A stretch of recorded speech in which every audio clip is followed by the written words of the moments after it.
Hi, this is Big Mark. Today is Thursday, January 24, 2019.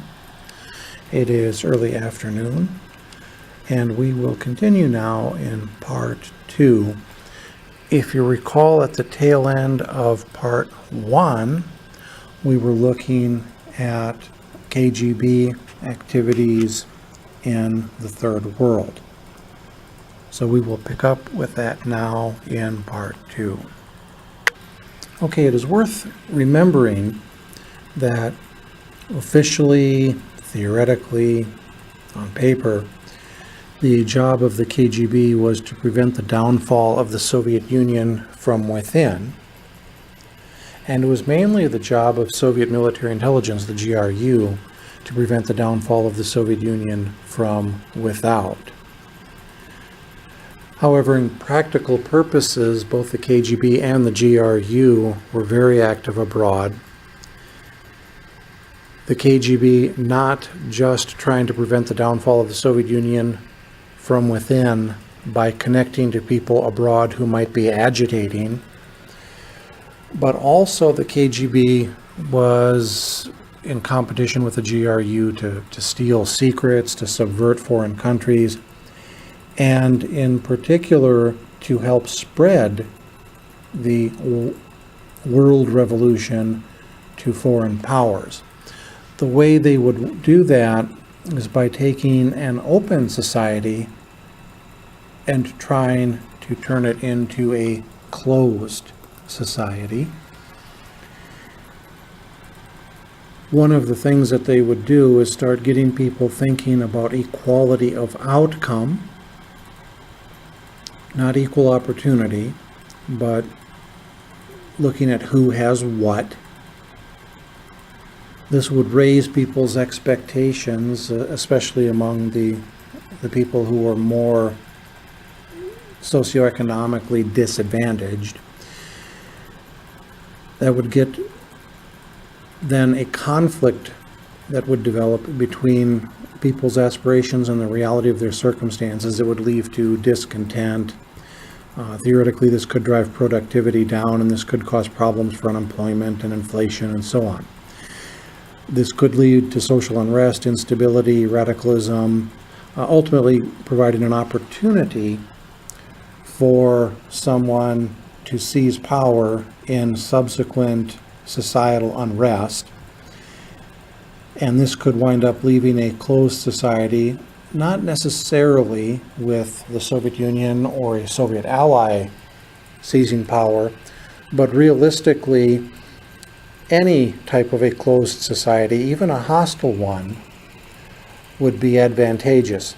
See, the idea behind this is people might leave the Soviet Union and go to a free country where there's food, there's jobs, there's freedom, but they would be less likely to leave the Soviet Union and move, say, to North Korea or Communist China, where things are perhaps equally bad, perhaps even worse, but where there's the added problem that people from the Soviet Union would have, that they're perhaps ethnic Russians or ethnic Latvians or ethnic Kazakhs, and now they're in this foreign society where on paper the thing functions just as badly, in practice it functions just as badly or worse, but on top of that they're discriminated against for ethnic reasons. One fairly famous KGB defector was a man by the name of Yuri Bezmenov. He actually used to do this in India. He had official cover with the Soviet diplomatic community there. And while there, he used to actually wage this subversion against the West, not just against India, but against anyone in India who happened to come from any target country. So, for example, young people from the United States, college students, for example, that might be going on some type of a trip, learning about the Indian subcontinent, could be in country, and he would target them. And he had a lot to say about it. And he mentions that one of the key things they did was ideological subversion. All right, this is not espionage. What it is more akin to psychological warfare.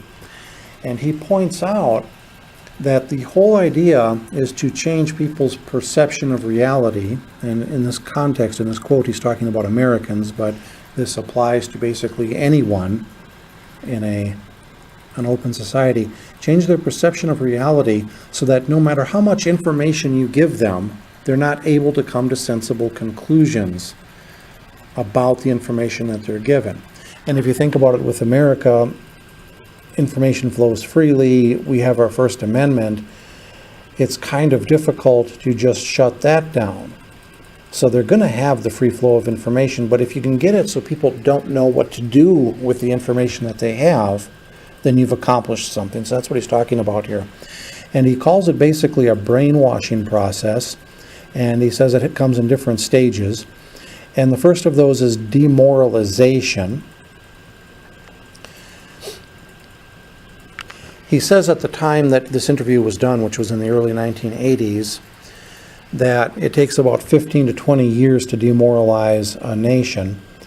And he's talking about Marxist-Leninist ideology being, he's using the words, pumped into the soft heads of at least 3 generations of students without being challenged or counterbalanced, he says.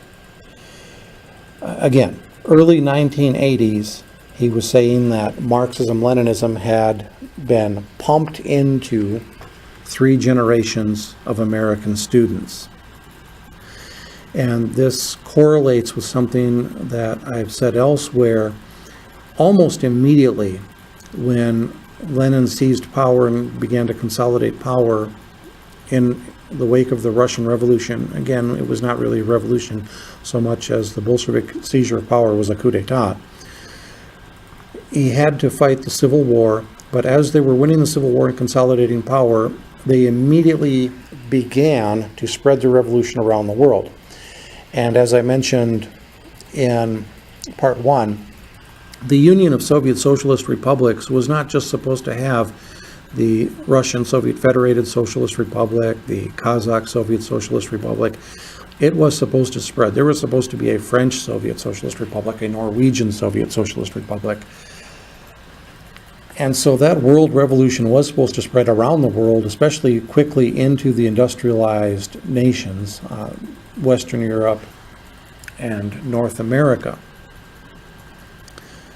So immediately the process of subversion began, spreading Marxist-Leninist ideology, and the best place to do that was on the college campuses. If you can get the college professors on board, whether they realize they are on board or not, if you can get them on board spreading this information, then you can train other professors who in turn are going to train teachers, media personalities, opinion makers, as well as people who are going to be governing. And you can spread Marxism-Leninism in this way into these places. So that's what he's talking about here. And again, I'm emphasizing this, as of the early 1980s, he was pointing out that the people who had already graduated in the 1960s were dropouts. He calls them half-baked intellectuals. And he said they were now occupying positions of power in the government. How much worse has that become since then? So let me go back over this for emphasis. As of the early 1980s, when Yuri Bezmenov gave this interview, he was talking about these people who had been educated in the 60s. They were dropouts, half-baked intellectuals, he calls them, in positions of power, not just the government, civil service, business, mass media, educational systems. And he says, you are stuck with them. You can't get through to them. They are contaminated, is the word he uses. They are programmed to think and react to certain stimuli in a certain pattern. And he says you cannot change their mind even if you expose them to authentic information. You can prove to them something that they're unable to process it, their basic perception, has already been fixed. And so he's saying that, in other words, for these people, the process of what he calls demoralization, and I'm referring to it as ideological subversion, which is the term he used up at the beginning of the interview, is complete and irreversible. You have to wait and educate another generation and replace these people. You have to educate them in the basic values of Americanism, American patriotism. Okay, early 80s he said that had been going on for a couple of generations. Here we are, 2019. Does this ring a bell as we look around, we see what we're dealing with? We've got Antifa running around. They are fascists, using all of the tactics of the Italian fascists, of the Nazi brown shirts. They're using these tactics in the name of, they think that they're fighting against fascism.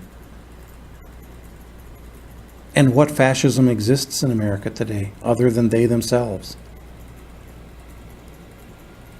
Very telling comments that Yuri Bezmenov has here. He goes on and emphasizes the point. Basically what he's telling us is that these people who are pushing this Marxist-Leninist ideology that they have been indoctrinated with, and they probably don't even realize, by the way, my commentary here, they don't even realize that it's Marxism-Leninism.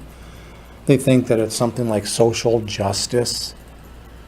And to be sure, it is not pure Marxism-Leninism, but it's heavily flavored with that.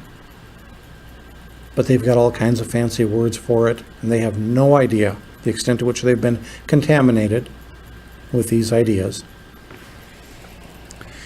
And they think that America is so terrible, but when the Soviets, for example, if and when they ever would have come in and taken over America and established a closed society, these would have been the first people that they would have gotten rid of, because these people are professional malcontents. They complain about everything, and you can't have that in a Soviet-style society. So just as the KGB is subverting and getting these people to think a certain way when they take over, these are going to be the first people that the KGB round up and get rid of. There's irony there. Back to Bezmenov's commentary, he says the demoralization process in the United States is basically complete. Again, as of the early 80s, he was saying that it had been completed for the last 25 years. And he goes on to say that it's being done by Americans to Americans thanks to a lack of moral standards. Does that sound contemporary in 2019? And then the part that I've highlighted in blue here, as he mentioned before, exposure to information, it doesn't matter anymore. This person who has been brainwashed, they've been ideologically subverted, they are unable to assess true information. You can give them facts, you can give them proof, you can give them documents and pictures, he just refuses to believe it. And that's the tragedy of the situation with what he calls demoralization. Now after that, it takes destabilization, and then he goes on to talk about that. You create some type of a series of crises that the government can't deal with, and that would leave the country vulnerable to the type of takeover that Lenin did when he staged his coup d'etat in 1917. Okay, in this next slide, we're looking at what is called active measures, the term in Russian, aktivные мероприятия. And the definition here is that it's actions of political warfare conducted by Soviet and Russian security services. And right there you see the evolution. You remember that I had mentioned in the first podcast that the secret police that Lenin established were the CK, after their initials in the Russian alphabet, the Che and the K. They went through various iterations. The OGPU, we've heard probably of the NKVD, which was the name throughout the World War II era. After Stalin died, it was finally named the KGB. And it's not uncommon that you will hear people refer to the KGB, use that term to refer to the secret police going all the way back to the beginning, even though it's not historically accurate. But we use the term KGB to refer to the KGB and its predecessor organizations. Also, from the term Cheka, KGB personnel were known as Chekists. President Putin, Vladimir Putin, is a Chekist. And then after the Soviet Union fell apart, it became the FSB. And of course, it changed a lot, but then again, some things never change. Okay, so political warfare to influence the course of world events, and in addition to collecting intelligence and producing politically correct assessment of it. Those keywords, politically correct. It's not just politically correct assessment of intelligence, but there's also trying to spread politically correct thinking. Does that ring a bell with what you see around you today in 2019? Okay, active measures, they're talking about media manipulations. Does that sound familiar? Fake news, spin. And then special actions involving varying degrees of violence. Well, that includes assassinations, but that's another story. These are used both abroad and domestically. They include disinformation. Disinformation, an important word here. Okay, you have information. You know what that means. You've heard of it when somebody says that they've been misinformed or they've gotten misinformation. They've sought to get good information, but they accidentally got the wrong information. So, for example, you're looking up for statistics for last year, 2018, and you accidentally look at the 2017 statistics. Okay, that's misinformation.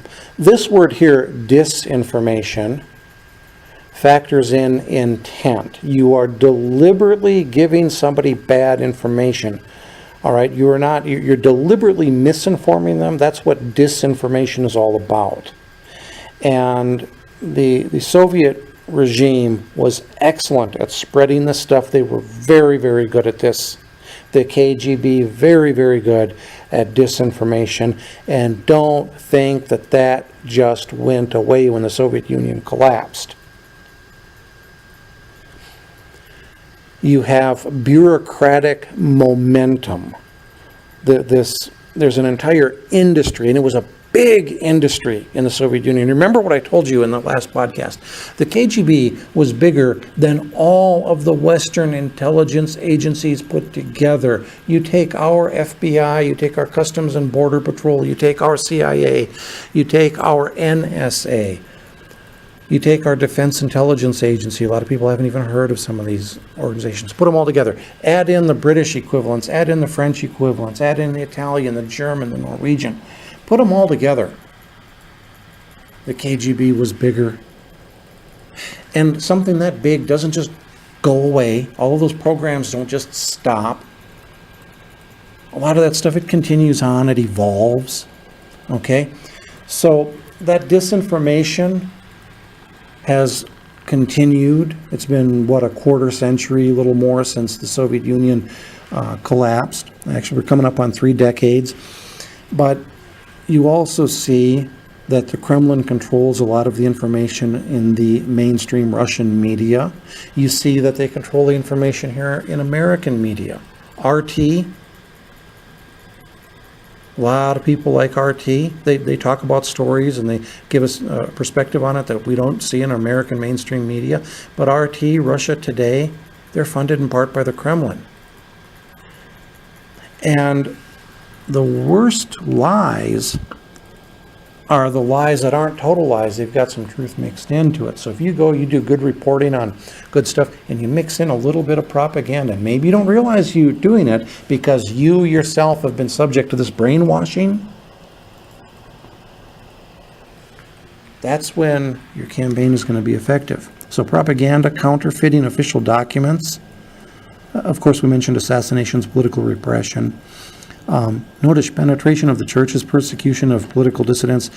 Of course, they were talking about penetration of the churches in the former Soviet Union and in the Eastern Bloc countries. So, for example, the Catholic Church in Poland back in the 60s, 70s.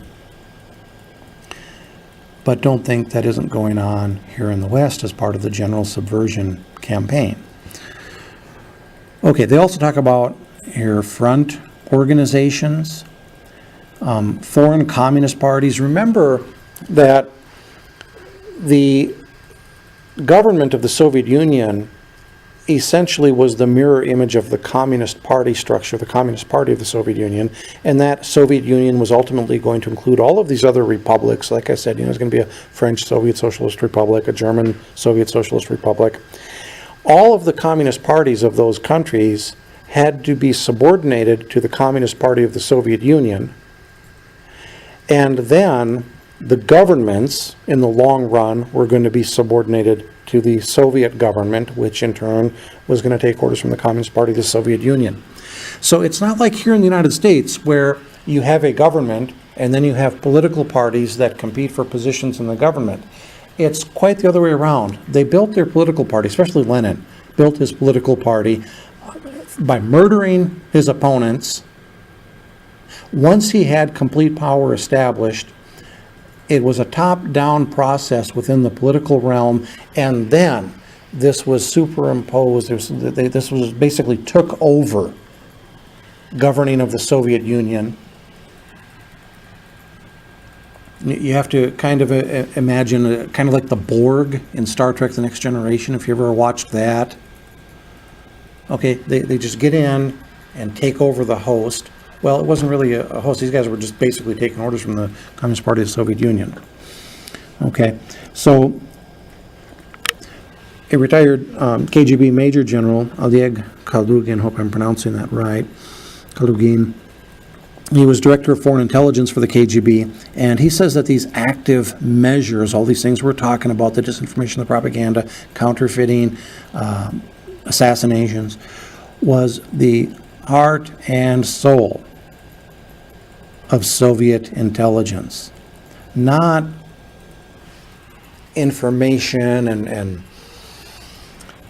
stealing secrets and what we would consider to be normal intelligence operations here in the West, where you're getting information, but rather all of the subversion. That was the heart and soul. And remember, that corresponds very nicely to what we were told by Yuri Bezmenov. Not intelligence collection, but subversion. Active measures to weaken the West, drive wedges in the Western community, alliances, particularly NATO, and to sow discord among allies, to weaken the United States in the eyes of the people of Europe, Asia, Africa, because that's where we're going in this series, Latin America, and thus prepare the ground in case the war really occurs. Okay, so you get an idea what we're talking about here. These active measures included front organizations. Now, it wasn't just a communist party, but it was any type of an environmental group, any type of a political party which might do something that might move things in the direction that Moscow wanted. Non-government organizations, any type of a professional organization, if they could infiltrate it and move it in the direction that Moscow wants. Then they're also talking here about agents of influence, recruits that they can cultivate, unwitting accomplices, full-fledged spies infiltrated in. Unwitting accomplices and recruits, and it's important to find somebody who's got a character flaw and who is open to your ideas, and that you can then manipulate that person. The person's got no idea that they're working for somebody whose boss is in Lubyanka in Moscow. But especially if you can get that person, you can leverage a character flaw. And remember when Yuri Bezmenov's story, again, early 80s. He said this has been going on for generations. People graduated in the 60s. What have we seen since then? Bill Clinton. All right, we're talking character flaws. We're talking he's very amenable to left-wing ideas. And who have we had in the White House since then? Okay, so you see what they're talking about here. Fake stories.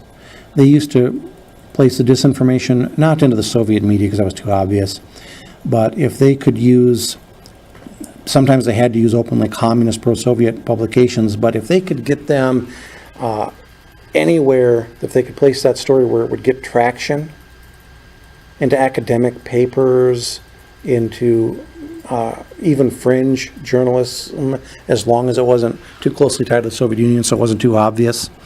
And of course, how much easier is that to do now? We're so concerned about fake news, fake media, and the ideological spin, so we're looking for alternative sources of information, and some of these are very easy to infiltrate, and they don't even realize that they're being infiltrated. And then forgeries. So here you can kind of get an idea at how this worked in practice. In this photograph, Yuri Bezmenov was in Delhi University with a professor of political science, and he's really hammering home the point here. Okay, that political science professor doesn't have state secrets that they want to take back to Moscow. What are they after?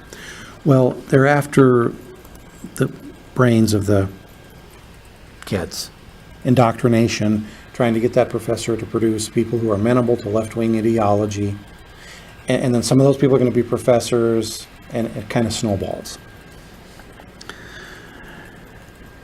And you can kind of see how that happens in the West, as you have professors that take up the cause of rogue regimes, left-wing regimes. You also see that with the kids running around wearing these Che Guevara shirts. They're very amenable to this. Here we have an example of a professor with his picture being taken in front of a Cuban flag. And the professor wrote a book basically praising Cuba and the revolutionary. And you can get to look at some of the things that some of the students have said. As I looked up this particular professor, I found more than one rating of awesome. Not surprising. The commentary I've seen is a lot of knowledge, enthusiastic about his topic. That's kind of what you would expect. However, not all of the ratings were positive. In this particular one, there's a commentary that discourages critical thinking when not in line with his views. Well, what is critical thinking? If you can't question what you're being told, if you're not questioning, are you thinking critically? So in other words, basically discouraging wrong think. And the commentary here about this particular professor, wild opinions, insane about Cuba, but has only been there once and does not speak Spanish. So a question for you. Do you think that those ideas might be held by a person who has been targeted by this ideological subversion, who has gone through what Yuri Bezmenov said was a process of demoralization, where even presented with real information, the person perhaps cannot come to logical conclusions about it? Do you think that, as you saw the picture of Yuri Bezmenov doing this at the Delhi University in India, do you think there were KGB operatives doing that at American universities as well, and at universities in Canada, and at universities throughout Western Europe back in the days of the Cold War? Because that is exactly what they started doing. As soon as Lenin could start to devote some resources to it, that is what they began doing all the way back in the 20s, which is why Yuri Bezmenov said in the early 80s that there had been 3 generations of Americans who had had their brains pumped full of this in the universities.